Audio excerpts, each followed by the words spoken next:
Welcome to chess, ladies and gentlemen.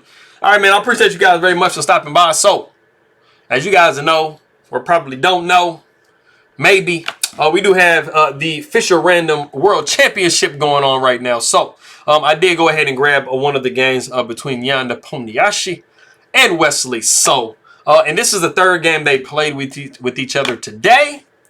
So, we are going to get into it and see what's cracking. But, of course, for all of my people in the Philippines, I will say mabuhay, magandang umaga to you. Kamusta na aking mga kaibigan? I appreciate you guys very much for stopping by.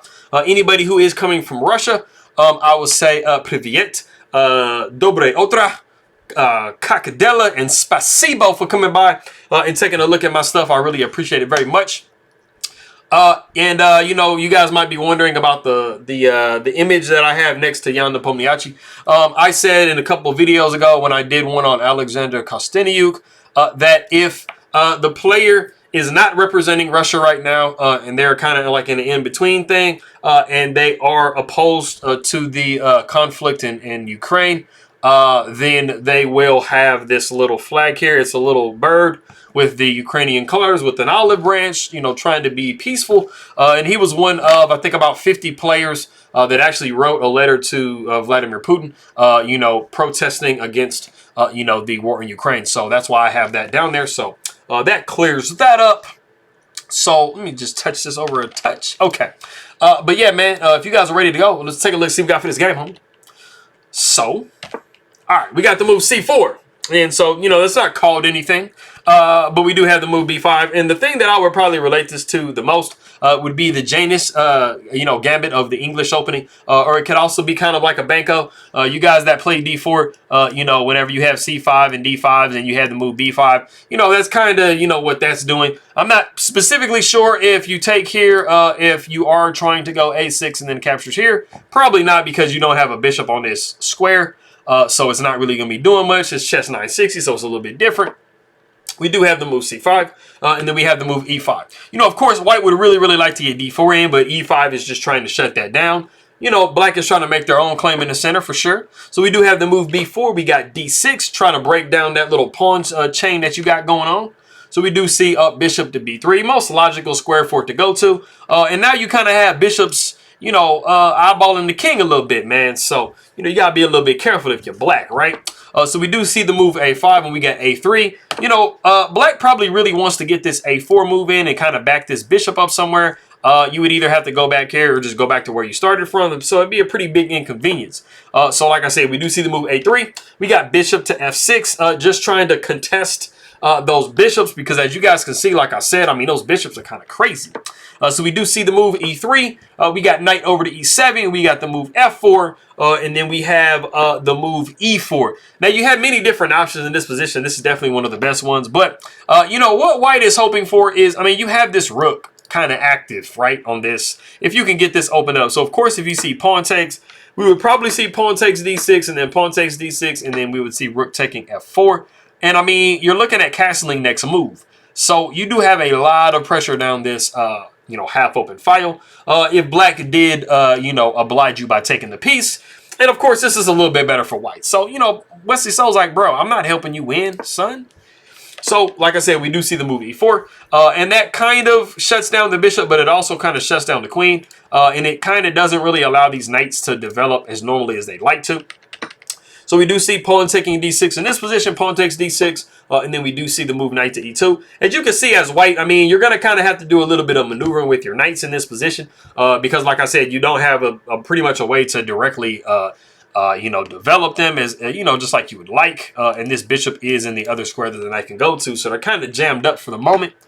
So we do see bishop taking A1, queen taking A1, and then we do see the move knight to F6. We got knight over to C2. We got rook over to C8, but it's like I'm moving my knight anyway, homie. So knight C goes to D4. Something I want you guys to pay attention to that kind of like goes this way the entire time is that Nepomniachtchi is keeping his knights connected.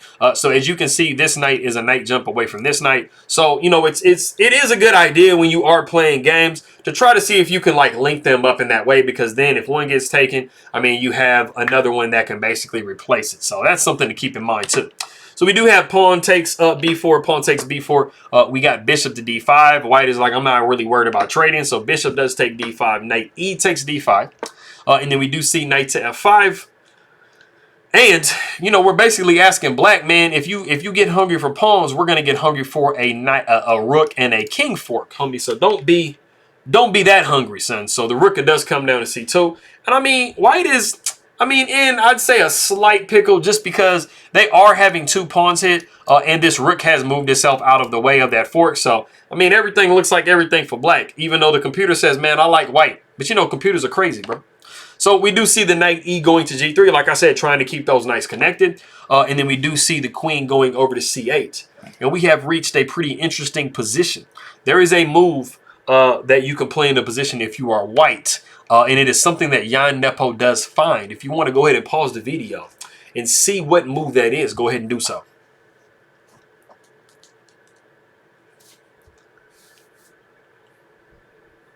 Okay, so it was kind of a trick question. I mean, it's kind of an obvious move. I think that because of the way I worded it, I was trying to word it in a way where you weren't going to be like, oh, it's knight takes d6. It's basically just that, knight takes d6. It wasn't like, you know, I tried to kind of throw a little bit of like mystery on the situation. But I mean, basically queen going to c8, it just hangs the pawn on d6. That's pretty much all it does.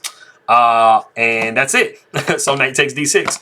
I'm not sure like what he was thinking about or like why he made that particular move, but he did just drop the pawn just out of just kind of nowhere. So you do have quite a few options in this position. You know, one thing that you really do not want to do because of the simple fact that you are looking at back rank issues here because the king is slid over there and you haven't castled as black yet. You do kind of want to keep this queen, you know, on this, you know, rank. But we actually in the game, we see queen to e6. And this doesn't automatically lose, but I mean, it loses at least a piece. So we do see the move queen going to a8 with check. And as unbelievable as it sounds, it is in this position that Wesley so resigns the game. Like I said, you really kind of had to keep that queen on the back rank because now you are looking at giving up a piece. The best possible way to continue the game, if you are black, if you do not resign in this position, is to go knight up to e8. But as you guys know, I mean, this just completely drops the knight. Queen takes e8, queen takes e8, and then knight takes e8. I will say that black is getting a little bit of compensation together, you know, because they are going to kind of get a couple of pawns. But I mean, white is definitely in a much better position than black is. You know, you'd probably see rook takes d2, knight, rook over to e1 trying to protect that pawn, and then knight taking b4. And like I said, I mean, you are down an entire piece if you're black. But I mean, you know, you have like a slight amount of play, mostly because of this pass pawn right here. But once he so doesn't let it get to that point, he basically says, man, I'm playing the world championship candidate later on, you know, a challenger. So I'm gonna go ahead and let this one go. Going back in the position, like I said, after knight took d6, I mean, you really kind of had queen to b8 or queen to d8 or even queen to f8. Like you really had to keep that queen on that back rank to make sure that you did not give up, you know, knight, queen goes to a8. And I mean, so you had a little bit of play that you could have gone from this point. I mean, you're definitely in a worse position as black, but you're not losing an entire piece. So that just seemed to be something that Wesley so overlooked. So this is the third game that they played against each other. So yeah, man, that is that game. I'm going to try to consider which game I want to show next. They played 4 total games, so I'm going to go ahead and look at the games and see what other games I would like to show. If you have a suggestion, leave it in the comments below. I might be able to see it, but I'm gonna jump on that, you know, game right immediately from now. So I appreciate you guys very much for stopping by. Maraming salamat and spasibo to you, and I'll see you guys next time.